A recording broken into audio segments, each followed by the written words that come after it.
if the guest I'm about to introduce to you, Mr. Berg, Philip J. Berg, were a lifetime Republican, I guess I wouldn't even have this topic because I'd say, all right, it's all BS.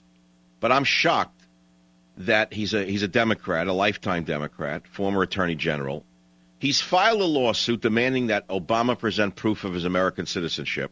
And he now says that by failing to respond, Obama has legally admitted to the lawsuit's accusations, including the charge that the Democratic candidate was born in Mombasa, Kenya, which would make him ineligible to serve as president of the United States. With that as a background, I now introduce to you Philip J. Berg on the Savage Nation. Mr. Berg, welcome. Thank you for coming on the program. Mr. Savage, Michael, if I can call you, it's a pleasure and an honor to be on your show. Well, look, we're opposite politically, probably. You're a lifetime, aren't you a liberal Democrat? Liberal, I guess, over the years I'm a little more moderate. Yeah, moderate to liberal Democrat. All right, fine. But this is a shocking accusation that Obama is constitutionally ineligible to be president. Mr. Berg, what motivated you to file this lawsuit? The most important document we have in the United States, in my opinion, is our U.S. Constitution. And there's nothing more important than enforcing our Constitution. And in this case, the Constitution provisions I'm dealing with are very small. Excuse me. We're dealing with what the qualifications are for president. There's only 3 qualifications. Number 1, you be over 35 years of age, or at least 35. He is. That you've lived in this country for at least 14 years. He has. And the third being a natural-born citizen. And he's not. And this has been a real sham that he's pulled off for the past 20 months. I think it's a disgrace. I think the national media is a disgrace for not vetting him. And if it's a slight thing, people say, oh, it's a slight, but when I get into specifics, well, it's not. Arnold Schwarzenegger, the governor of California, people can Correct. You're right. He wanted to run, but he said he couldn't because he's a foreign-born citizen. I hear you on that. But here's the question. How do you know he actually was born in Kenya? What makes you believe that? The latest, and I'll be able to release in a day or two, the confirmation that I have affidavits from her speaking to a certain person. I can't divulge it right now for security reasons. And I have the tape. I've heard the tape where she was speaking to someone here in the United States, and it's recorded. Wait, I'm sorry, I missed that. Who was speaking? I'm sorry. The paternal grandmother of Barack Obama. It's Sarah Obama, who was in the delivery room in Kenya when he was born on August 4th, 1961. She's going all around saying, I'm so proud my grandson's going to become president of the United States. And when asked where was he born, she said, I was in the delivery room when he was born here in Kenya. Oh, my God. You have that on tape? Yes. Oh, my God. Well, look, these are shocking, mind-blowing allegations that are certainly worthy of investigation when it's coming from a former Pennsylvania Deputy Attorney General who you are. How can they ignore you like this? Well, because the national media has let Barack Obama do whatever he wants.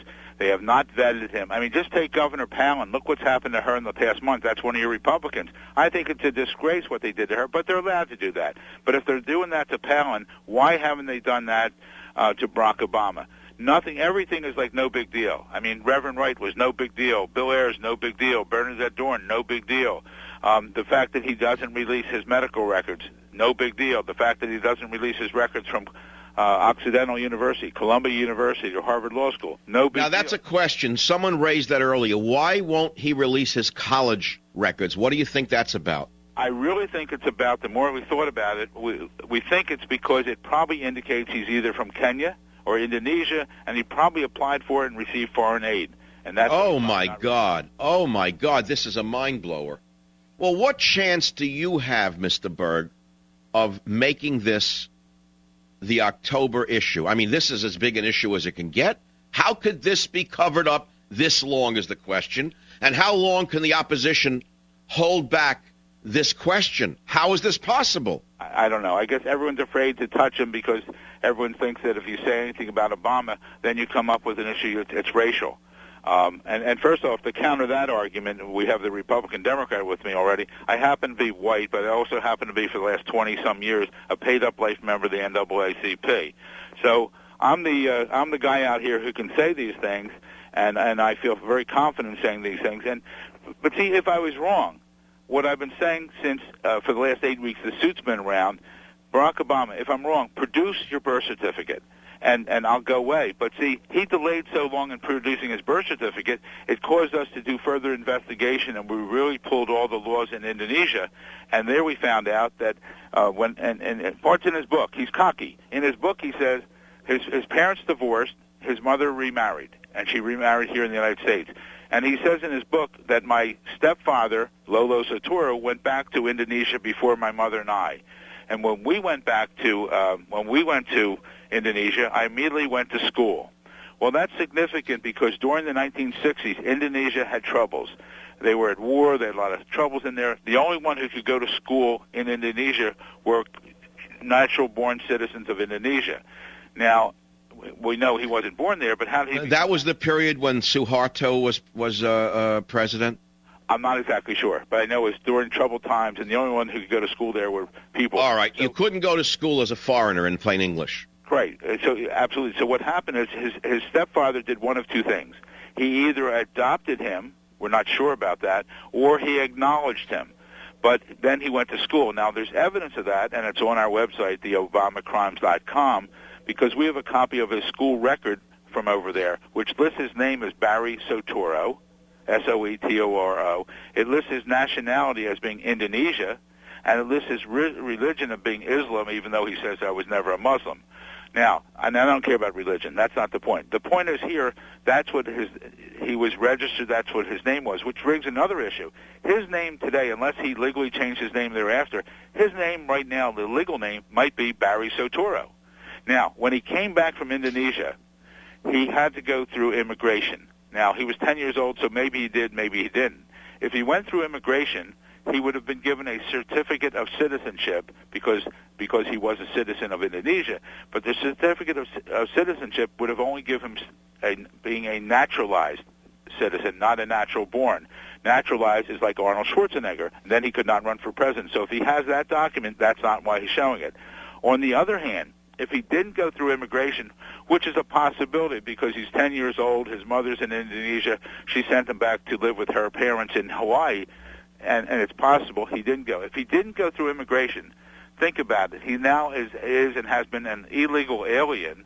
He could not even hold the position of the United States Senator from Illinois, nor could he be a candidate or running for president. I'm listening to you.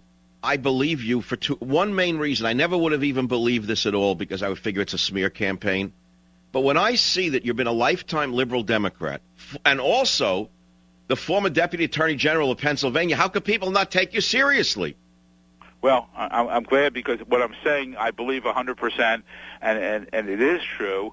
And the thing is, I'm doing it again for the Constitution. We must enforce our Constitution. In my opinion, we've lost a lot of rights during the past 8 years. Absolutely. George Bush has not enforced the border. That's a constitutional requirement. We understand that. George Bush has gone to war, not alone. Clinton did as well, without a declaration of war. We're living in a quasi-dictatorship. I recognize that, which leads me to the next question.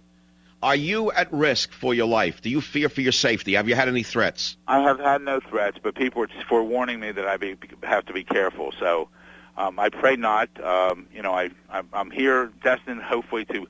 I just want the truth out. I hope not.